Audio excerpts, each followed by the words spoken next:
we started farming here in 1989 was our first full year of farming. There's about 1,000 cultivated acres and that are irrigated, center pivots and wheel lines.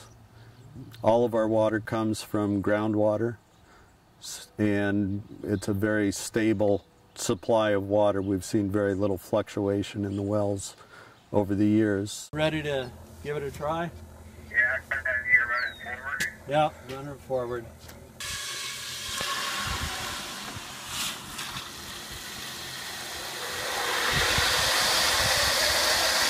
Most of the time when you say an aquifer, people think of an underground lake.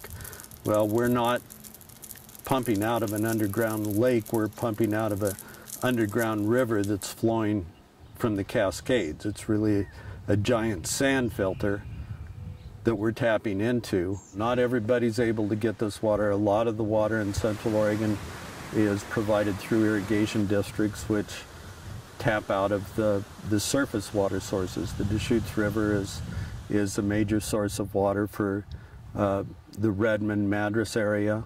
Even though we're farming in a desert where there's 8 to 10 inches of rain a year, our water supply comes from the high Cascades where there's 100 inches of rain a year. One of my good friends does a market newsletter, and he has been talking about the possibility of El Niño in Australia, which typically gives them a dry period.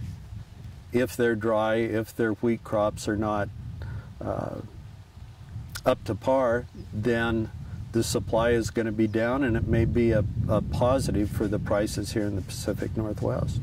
We had an abnormally warm June, and that's the intensive period of crop growth. With the center pivots, you can only put on so much water at a time. The soil's only able to take in so much water.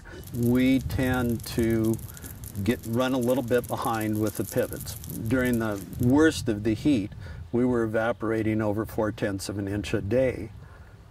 We're only able to put on about 3/4 of an inch every 2 days. So we're not keeping up.